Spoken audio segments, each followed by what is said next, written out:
Hai,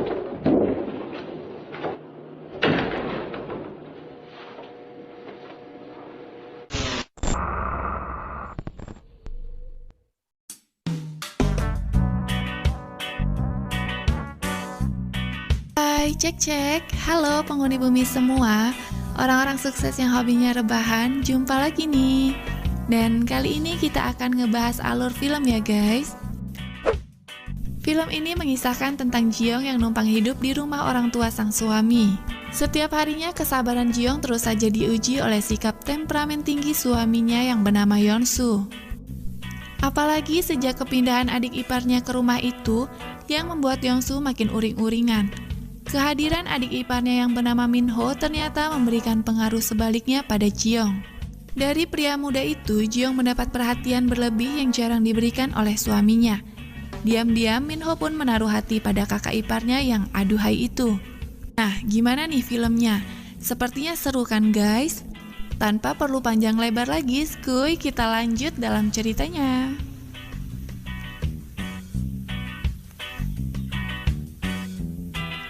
Menyiapkan sarapan untuk orang seisi rumah sudah merupakan rutinitas harian bagi Ji-young.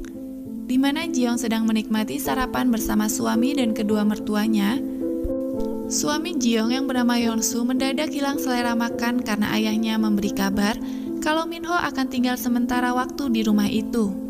Ji-young yang paham betul kalau hubungan Yeon-soo dan adiknya Min-ho tak begitu harmonis, langsung menenangkan suaminya itu di dalam kamar. Ji-young pun berusaha menjadi penengah di antara konflik dua bersaudara itu. Dengan wajah kesal, Yeon-soo mengutarakan kalau adiknya yang sekarang berstatus pengangguran hanya akan menjadi beban di rumah itu.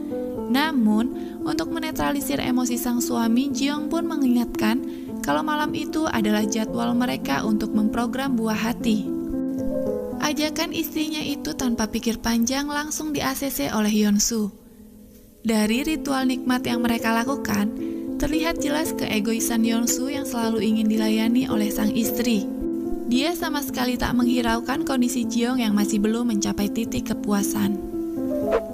Pagi itu setelah melepas kepergian suaminya ke tempat kerja, Ji-young langsung melanjutkan kegiatannya sebagai ibu rumah tangga. Bebersih rumah, mencuci pakaian, dan peralatan makan sudah menjadi teman dalam menghabiskan waktu di hari-hari Ji-young. Karena mendapat kabar duka dari sanak keluarga mereka yang baru saja tiada, mertua Ji-young pun memutuskan untuk pulang ke kampung halaman selama beberapa hari. Sebelum berangkat, mereka menitipkan rumah pada Ji-young, sekaligus mengurus keperluan Min-ho yang sore itu akan pulang ke rumah. Bel rumah yang berbunyi menyadarkan Ji-young kalau adik iparnya telah tiba. Di sana suasana canggung pun tercipta ketika Min-ho sadar kalau kedua orang tuanya sedang tak ada di rumah. Namun keramahan Ji-young yang berperan sebagai tuan rumah kala itu bisa sedikit melumerkan suasana. Sebelum meninggalkan Min-ho di kamar, Ji-young berpesan jangan ragu untuk memanggilnya apabila perlu sesuatu. Sikap aneh Min-ho mulai terlihat saat dirinya sedang mandi dan melihat keberadaan kutang milik Ji-young lagi direndam. Dengan penuh penghayatan, Min-ho menghirup aroma tubuh kakak iparnya yang masih tertinggal di benda pusaka itu. Lalu mendadak atmosfer di rumah itu langsung memanas. Sepulangnya Yeon-soo dari tempat kerja, sindiran pedas pria itu pada Min-ho membuat merah telinga siapapun yang mendengarnya. Untungnya, emosi Min-ho tak terpancing oleh perkataan itu. Dengan sopan, Min-ho mengutarakan keinginannya untuk mencari kerja di daerah tempat tinggal orang tua mereka. Meskipun mendapat sambutan tak menyenangkan dari kakaknya sendiri, pada sang pacar Min-ho berseloroh kalau dirinya akan berusaha membetahkan diri di rumah itu. Telepon mereka mau tak mau disudahi oleh Min-ho yang tiba-tiba mendengar kata umpatan dari Yeon-soo di kamar sebelah. Betapa syoknya Min-ho setelah tahu Yeon-soo sedang dimarahi istrinya di dalam kamar. Bukan hanya sekedar marah, Yeon-soo juga menggunakan kekerasan pada Ji-young yang dirasa terlampau berani menyanggah perkataannya. Kekesalan Yeon-soo akan hadirnya Min-ho di rumah itu dilampiaskan dengan menyalahkan Ji-young yang tak kunjung memberikan momongan. Min-ho pun tak bisa melakukan apa-apa selain hanya menatap iba pada Ji-young. yang terlihat murung karena lamunannya itu. Jiong sampai lupa mengunci pintu saat sedang mandi. Alhasil Minho yang tiba-tiba membuka pintu kamar mandi terkejut melihat indahnya lekukan tubuh sang kakak ipar tanpa sehelai benang pun. Semenjak kejadian itu, nampaknya Minho makin penasaran pada sosok kakak iparnya yang sangat menggoda. Lekuk tubuh Jiong terus saja mengundang decak kagum dari pria yang sedang LDR-an dengan pacarnya itu. Kejadian di kamar mandi beberapa waktu lalu sepertinya dianggap hal sepele oleh Jiong. Malah hubungannya dengan Minho makin dekat. Di mana suatu pagi sang adik ipar dengan senang hati menemaninya pergi ke pasar. Pada Minho, Jiong berterima kasih karena sangat sabar dalam menyikapi temperamen tinggi dari suaminya. Minho pun membeberkan kalau sejak remaja dirinya dan Yeonsu memang jarang akur karena kepribadian mereka yang sangat bertolak belakang. Dia juga sadar keberadaannya di rumah itu hanya sebagai benalu yang tak punya kontribusi apa-apa dalam keluarga. Di tengah percakapannya dengan Minho, Jiong terkejut karena sang adik ipar tiba-tiba ditampol oleh seorang gadis. Ternyata gadis muda yang bernama Susi tak lain dan tak bukan adalah kekasih dari Minho. Susi yang akhirnya tahu kalau Jiong adalah istri dari kakak Minho, sontak saja langsung meminta maaf karena sudah menuduhnya sebagai selingkuhan Minho. Karena sudah lama tak bertemu, Minho dan pacarnya langsung mojok berdua di kamar. Kerinduan terpancar jelas dari mata Susi yang berniat meminta jatah bermesraan pada Minho. Jiong yang berniat mengantarkan suguhan untuk tamu dibuat salah tingkah karena memergoki sang adik ipar sedang asik rujak bibir bersama Susi. Melihat respon negatif dari Yeonsu terhadap dirinya dan Minho, Susi langsung bisa menyimpulkan kalau keberadaan Minho di rumah itu tak begitu diharapkan. Susi pun membujuk Minho untuk pulang ke kota dan tinggal bersamanya. Dengan berat hati, Minho menolak tawaran itu dan beralasan tak ingin menyinggung hati kedua orang tuanya yang sebentar lagi pulang dari kampung halaman. Jiong kembali menjadi bahan pelampiasan rasa kesal Yeonsu yang kali ini marah karena kedatangan Susi. Suaminya berujar kalau sesekali dia ingin menikmati rasanya punya rumah sendiri, mumpung orang tuanya sedang tak berada di rumah. Minho yang baru saja mengantar kepulangan Susi langsung melongo karena basa-basinya direspon ketus oleh Yeonsu yang ingin keluar rumah. Melihat Jiong yang sedang menangis di ruang tengah, Minho mendekat dan berusaha menenangkan kakak iparnya itu dengan sebuah pelukan hangat layaknya peribahasa memancing di air keruh. Jiong yang tak protes akan sikap agresifnya membuat Minho nekat mengecup bibir istri kakaknya itu.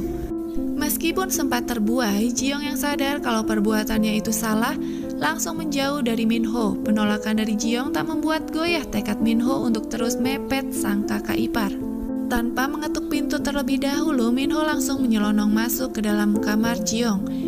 Jiong yang baru saja mengatur nafasnya yang tersenggal harus pasrah oleh sergapan buas adik suaminya itu. Aksi Minho yang nyaris menodai Jiong harus terhenti karena mendengar suara orang tuanya di luar kamar. Meskipun sempat berontak saat diperlakukan tak senonoh oleh Minho, Jiong malah berusaha merahasiakan semua itu dari mertuanya. Dia pun menambahkan kalau Yeonsu dan Minho sedang keluar rumah ketika sang mertua menanyakan keberadaan kedua anak lelakinya.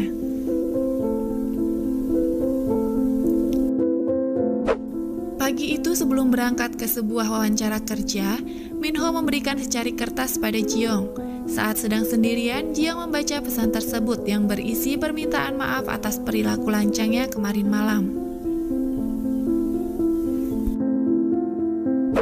Suaminya yang tak kunjung pulang ke rumah sejak mampirnya Susi membuat Jiong rindu akan kegiatan mata-mata mereka menjelang tidur.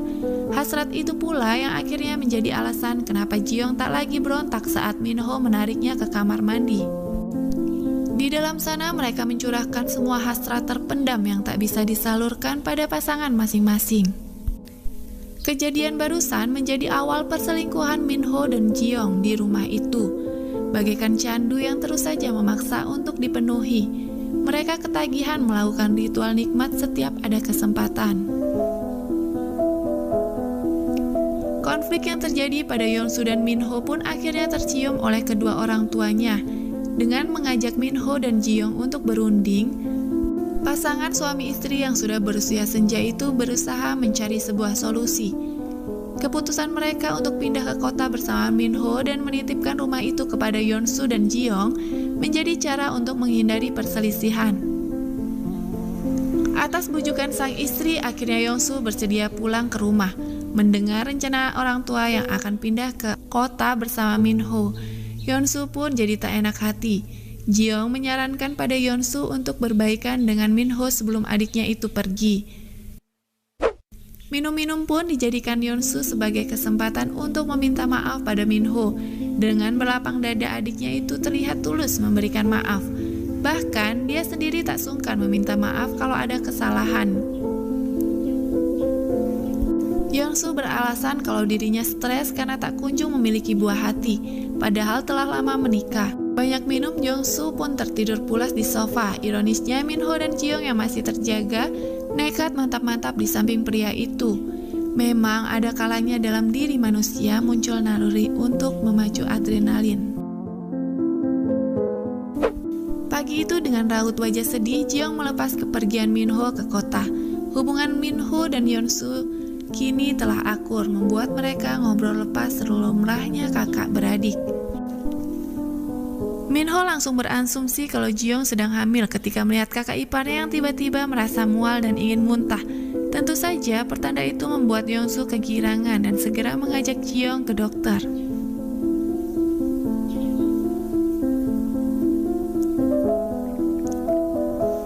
Film ini pun ditutup dengan perasaan Minho yang campur aduk karena tahu betul siapa ayah dari anak yang ada di dalam perut kakak iparnya itu.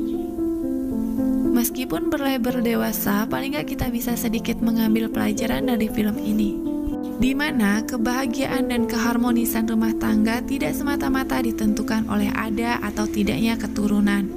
Yeonsu sebagai suami harusnya berinisiatif untuk mengecek kesehatannya dan sang istri agar bisa mendapatkan buah hati. Namun semua terlambat karena Jiyoung sudah terlanjur berselingkuh dan sekarang hamil anak Minho. Sekian alur cerita film Nice Sister in Law 2016. Semoga terhibur dan bahagia selalu. Sampai bertemu di video selanjutnya.